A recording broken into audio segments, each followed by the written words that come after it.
करेंगे D and F block elements का third lecture और उसके अंदर हम करेंगे इलेक्ट्रोड पोटेंशियल।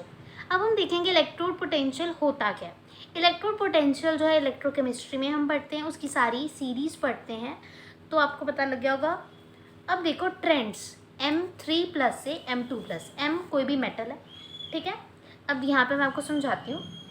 यहाँ पे देखो M3+ और M2+ standard electrode potential, right. So अब देखो इसका मतलब क्या होता है। इसका मतलब होता है कि हम M2+ से M3+ में जा रहे हैं, मतलब M2+ जो ऑक्सीडेशन स्टेट से हम कहाँ जा रहे हैं, M3+ में जा रहे हैं। अब देख लो, जब कहा जाए नेगेटिव है इलेक्ट्रोड पोटेंशियल, क्या है, नेगेटिव है इलेक्ट्रोड पोटेंशियल, तो उसका क्या मतलब होता है, उसका मतलब होता है स्टेबल। जैसे कि सपोज मान लो कोई भी एलिमेंट डी ब्लॉक का M2+ से M3+ में जा रहा है तो उसका इलेक्ट्रोड पोटेंशियल नेगेटिव होगा। नेगेटिव कब होगा, जब वो स्टेबल होगा, ठीक है, स्टेबल होगा तब वो उसका इलेक्ट्रोड पोटेंशियल नेगेटिव होगा। और पॉजिटिव कब होगा इलेक्ट्रोड पोटेंशियल, वो देख लेते हैं हम। इलेक्ट्रोड पोटेंशियल पॉजिटिव कब होगा, पॉजिटिव होगा जब वो अनस्टेबल पे जा रहा होगा। सपोज मान लो M2+ से M3+ में अनस्टेबल हो रहा है तो वो उसका इलेक्ट्रोड पोटेंशियल पॉजिटिव होगा। दोबारा समझा रही हूँ। अब इसका मतलब क्या होता है, M2+ से M3+ में जाना, ठीक है। अब अगर किसी का नेगेटिव है इलेक्ट्रोड पोटेंशियल तो उसका मतलब है वो स्टेबल अच्छी तरह से, ओके।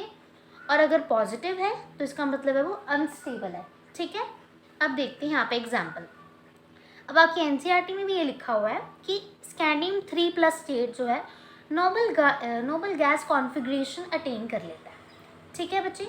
तो देखो स्कैंडियम कहाँ से जा रहा है, 2+ से 3+ में जा रहा है। देखो स्कैंडियम 2+ से अगर ये स्कैंडियम 3+ में जा रहा है, स्कैंडियम 2+, स्कैंडियम का जो एटॉमिक नंबर है 21 है।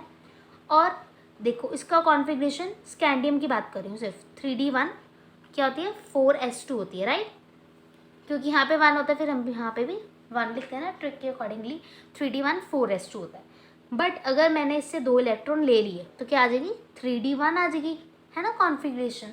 और स्कैंडियम 3+ में तो देखो वैसे स्कैंडियम का एटॉमिक नंबर 21 है, स्कैंडियम का कॉन्फ़िगरेशन 3D1 4s2 है। बट जब क्या होगा, तीनों इलेक्ट्रॉन्स ले लिए जाएंगे, क्या हो जाएगा, तीनों इलेक्ट्रॉन्स ले लिए जाएंगे। तो देखो 21 में से अगर 3 इलेक्ट्रॉन चले गए तो 18 इलेक्ट्रॉन बच गए। और 18 जो एटॉमिक नंबर है पता है किसका होता है, वो होता है आर्गन का। आर्गन क्या है, एक नोबल गैस है, तो ये क्या हो जाएगा, नोबल गैस कर लेगा अटेन, ठीक है, कॉन्फ़िगरेशन उसकी।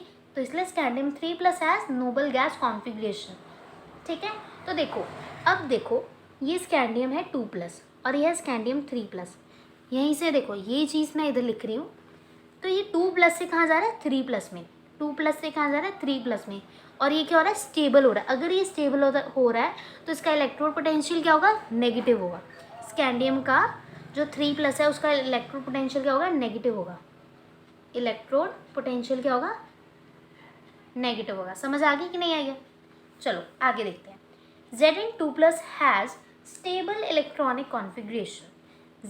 Zn+ सबसे पहले जिंक होता क्या है, जिंक का एटॉमिक नंबर है 30, इसकी कॉन्फ़िगरेशन फुलफिल्ड होती है 3D10 4s2 होती है, ठीक है। अगर ये 3D10 4s2 होती है और यहाँ पे Zn2+ है, मतलब Zn2+ का मतलब है कि 2 इलेक्ट्रॉन निकल गए। अगर निकल गए 3D10 आ गया तो ये क्या हो जाएगा, स्टेबल इलेक्ट्रॉनिक कॉन्फ़िगरेशन हो जाएगी, ठीक है। Where Mn2+ has half filled stable configuration. अब Mn2+, अब मैंगनीज जो है, अब मैंगनीज जो है उसका एटॉमिक नंबर 25 होता है एंड उसकी कॉन्फ़िगरेशन 3D5 4s2 होती है, राइट। सो अब इन्होंने क्या कहा है, Mn2+ हाफ फिल्ड होता है, तो बिल्कुल सही कहा इन्होंने, क्योंकि 2 इलेक्ट्रॉन्स निकल गए ना और 5 इलेक्ट्रॉन्स तो हाफ फिल्ड होता है, इसलिए क्या हो जाएगा, हाफ फिल्ड स्टेबल हो जाएगा। एंड Fe3+ क्या शो करता है, एक्स्ट्रा स्टेबिलिटी शो करता है। देख लेते हैं, आयरन का एटॉमिक नंबर 26 होता है, हमें पता है, उसकी कॉन्फ़िगरेशन इधर 6 है, तो ये इधर इसकी कॉन्फ़िगरेशन 3D6 4s2 हो जाएगी, ठीक है। अब देखो इन्होंने क्या कहा है, Fe3+, तो Fe3+ का एटॉमिक वो देखते हैं हम, ठीक है। Fe3+ के अंदर क्या होगा, 2 इसमें से निकल गए, 1 इसमें से निकल गया अगर, तो सॉरी 3d5 हो जाएगा, 3d5 हो गया मतलब ये हाफ फील्ड स्टेबल हो जाएगा ना, और हाफ फील्ड जो है सबसे ज़्यादा स्टेबल होता है, ठीक है, समझ आ गई। जो d5 है shows the extra stability, okay. अब मैंने आपको बताया कि जो इलेक्ट्रोड पोटेंशियल है अगर वो स्टेबल हो, यहाँ पे देखो, अगर वो स्टेबल है तो उसका इलेक्ट्रोड पोटेंशियल नेगेटिव होगा, अगर M2 प्लस से M3 प्लस में स्टेबल है तो, ठीक है। बट अगर ये क्या हो रहा है, अगर ये अनस्टेबल है तो इट मीन्स क्या है, इसका इलेक्ट्रोड पोटेंशियल पॉजिटिव है, ठीक है। तो अब देखो सिर्फ एक कॉपर ही है बंदा, ठीक है, क्या है, कॉपर, जिसका इलेक्ट्रोड पोटेंशियल क्या होता है, पॉजिटिव होता है, बाकी सब एलिमेंट्स क्या होता है, नेगेटिव होता है। देखो जो कॉपर है ना उसका इलेक्ट्रोड पोटेंशियल क्या होता है, पॉजिटिव होता है, क्या होता है बच्चे, पॉजिटिव। देखो अब जो Cu प्लस है ना उसका इलेक्ट्रोड पोटेंशियल पॉजिटिव होता है, क्या होता है, इलेक्ट्रोड पोटेंशियल पॉजिटिव होता है। अब देखो ऐसा क्यों होता है, सबसे पहली बात कॉपर का एटॉमिक नंबर वो होता है हमारे पास 29, एंड इसकी जो कॉन्फ़िगरेशन है वो एक्सेप्शनल होती है। अगर इधर 9 हम सोचते हैं इधर क्या होगा 3d9 4s2, बट क्या होता है इनके बीच में एनर्जी गैप कम होता है और एक इलेक्ट्रॉन इधर जंप कर लेता है और ये फुल फिल्ड जो है कॉन्फ़िगरेशन अटेन कर लेता है, इसलिए 3d10 4s1 हो जाती है इसकी कॉन्फ़िगरेशन। ये गलत होती है और ये सही होती है, ठीक है। अब देखो Cu प्लस के अंदर एक इलेक्ट्रॉन ये दे देगा तो 3d10, तो Cu प्लस तो सबसे ज़्यादा स्टेबल होना चाहिए और इसका इलेक्ट्रोड पोटेंशियल नेगेटिव होना चाहिए, बट ऐसा नहीं होता है। क्यों नहीं होता है, क्योंकि जो इसकी हाइड्रेशन एंथैल्पी है, ये देखो इसकी ये रहा, इसकी हाइड्रेशन एंथैल्पी क्या है, लो है, और इसका इलेक्ट्रोड पोटेंशियल क्या है, पॉजिटिव है। 2022 का जो क्वेश्चन पेपर है ना CBSE का, उसमें एक क्वेश्चन पूछा गया है, ठीक है। उन्होंने पूछा था कि Cu प्लस का जो वो होता है इलेक्ट्रोड पोटेंशियल वो पॉजिटिव क्यों होता है।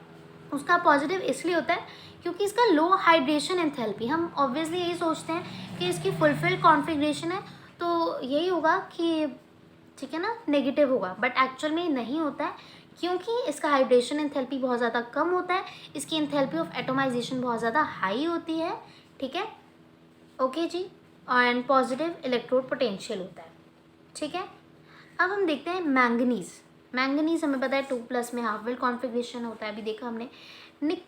निकल की हाईएस्ट नेगेटिव हाइड्रेशन एंथैल्पी होती है, ठीक है।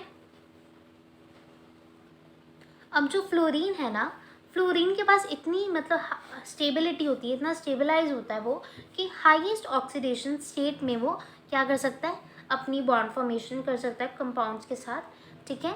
ऐसा क्यों होता है, क्योंकि इसकी लैटिस एनर्जी क्या होती है, हाई होती है, जैसे कि CuF3 में। अब देखो VF5 एंड CrF6, ठीक है, इनकी हायर बॉन्ड एंथैल्पी होती है क्योंकि इनके अंदर क्या होता है, हाई कोवलेंट बॉन्ड्स होती हैं। और फ्लोराइड्स जो होते हैं इनस्टेबल होते हैं, मतलब स्टेबल नहीं होते हैं लोअर ऑक्सीडेशन स्टेट्स में, ठीक है। अब कॉपर का एक और important question, Cu2 plus disproportion reaction क्यों शो करता है। वो इसलिए शो करता है क्योंकि कॉपर जो है वो डिस्प्रपोर्शन रिएक्शन शो करता है क्योंकि इसकी हाइड्रेशन एंथैल्पी बहुत ज़्यादा कम होती है। ये रिएक्शन आपने देखनी है Cu प्लस Cu2 प्लस और Cu में, ठीक है, रिएक्ट ऐसे हो जाता है।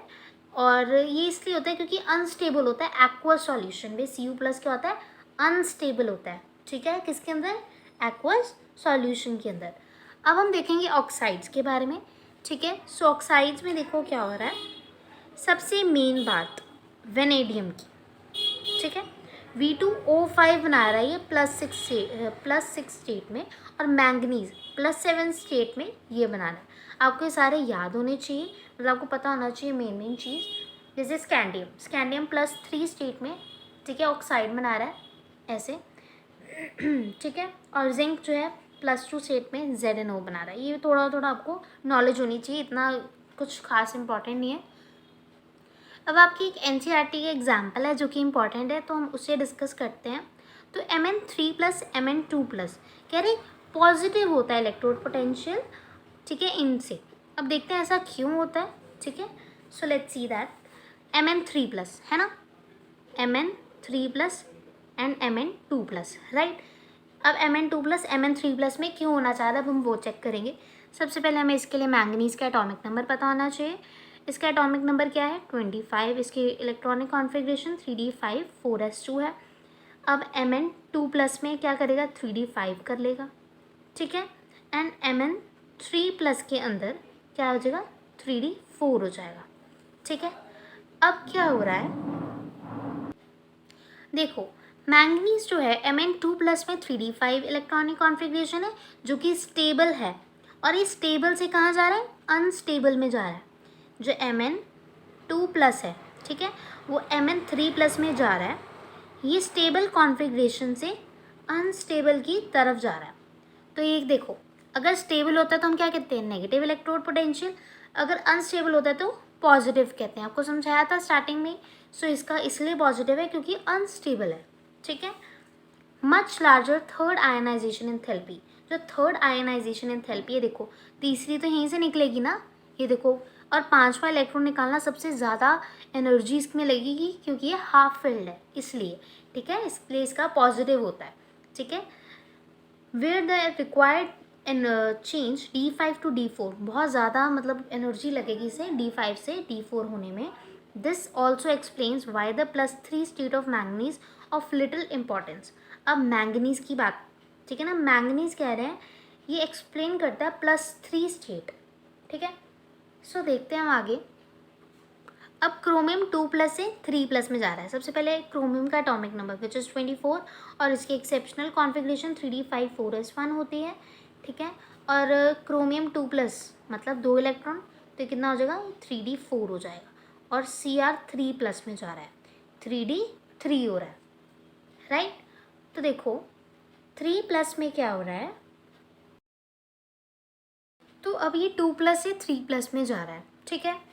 अब देखो, अगर क्रोमियम का एटॉमिक नंबर या ये इलेक्ट्रॉनिक कॉन्फ़िगरेशन है 2+ में ये हो रहा है एंड 3+ में इतना हो रहा है, मतलब कि ये तो पहले ही अनस्टेबल है, ठीक है ना, और अनस्टेबल से और मतलब कि अनस्टेबल हो रहा है, तो इससे कुछ फ़र्क नहीं इतना पड़ रहा। बट अगर मैं बात करूँ मैंगनीज़ की, इसे फ़र्क पड़ रहा है भाई, क्योंकि ये स्टेबल से अनस्टेबल में जा रहा है, ठीक है ना, ये स्टेबल से अनस्टेबल में जा रहा है, इसलिए इसका जो इलेक्ट्रोड पोटेंशियल है पॉजिटिव है, ठीक है। आपको आपका आंसर मिल गया। अभी हमने पढ़ा था, ये क्वेश्चन देखते हैं। Why is the highest oxidation state of a metal exhibited in its oxide और फ्लोराइड ओनली। जो फ्लोरीन है ना, वो अपनी हाईएस्ट ऑक्सीडेशन स्टेट के साथ ही रिएक्ट कर जाता है। क्यों ऐसा होता है, बाकी हेलाइड्स नहीं ऐसा कर सकते, बट फ्लोरीन ऐसा कर सकता है। क्यों? क्योंकि इसका साइज़ छोटा है, इसका एटॉमिक नंबर 9 है ना, देखो क्लोरीन का 17, आयोडीन का और बड़ा, ठीक है ना। तो ये कह रहे हैं कि इसका साइज़ छोटा है, इसकी इलेक्ट्रोनेगेटिविटी बहुत ज़्यादा हाई है। पूरे पीरियोडिक टेबल में फ्लोरीन सबसे हाईएस्ट है, इसकी इलेक्ट्रोनेगेटिविटी, इसकी हाईएस्ट लैटिस एनर्जी है, ठीक है। अब देखते हैं नेक्स्ट क्वेश्चन जो कि इंपॉर्टेंट है। Which is a stronger reducing agent Cr2+ और Fe2+, ठीक है। So let's see that Cr2+ and Fe2+ देख लेते हैं। Cr2+ and Fe2+। क्रोमियम का एटॉमिक नंबर क्या है 24, एक्सेप्शनल इलेक्ट्रॉनिक कॉन्फ़िगरेशन क्या है 3d5 4s1। Cr2+, ठीक है, Cr2+ में देखो यहाँ से एक इलेक्ट्रॉन चला जाएगा और यहाँ से, तो कितनी हो जाएगी कॉन्फ़िगरेशन 3d4। और Fe आयरन का क्या है भाई, यहाँ तक क्रोमियम का खेल खत्म, आयरन का देखते हैं। आयरन का एटॉमिक नंबर 26 है, इसकी कॉन्फ़िगरेशन 3d6 4s2 है, ठीक है। एंड हाँ Fe2+, अगर हम 2 इलेक्ट्रॉन्स लें तो 3d6 हो जाएगा, 3d6, राइट। सो Fe2+ की 3d6 है एंड Cr2+ की 3d4, ठीक है। अब देखो जो क्रोमियम है, अब इन्होंने क्या कहा है, कौन सा रिड्यूसिंग एजेंट है, राइट। अब देखो ये 3d4 जो है वो ऑब्वियसली 3d5 में होना चाहेगा। क्यों होना चाहेगा, बिकॉज ये हाफ फिल्ड कॉन्फ़िगरेशन ऑब्टेन करना चाहता है, इसलिए ये 3d4 से 3d5 में जाना चाहेगा। 6 से 7 में क्यों जाना चाहेगा भाई, इसे कौन सा स्टेबिलिटी मिल रही है भाई, इससे तो मिल रही है ना, इसलिए जाएगा 3d4 से ये 3d5 में जाना चाहेगा, इसलिए क्या है एक स्ट्रॉन्ग रिड्यूसिंग एजेंट है, ठीक है। आज की वीडियो में हम इतना ही करेंगे। अब नेक्स्ट वीडियो में हम नेक्स्ट टॉपिक करेंगे। Thanks for watching.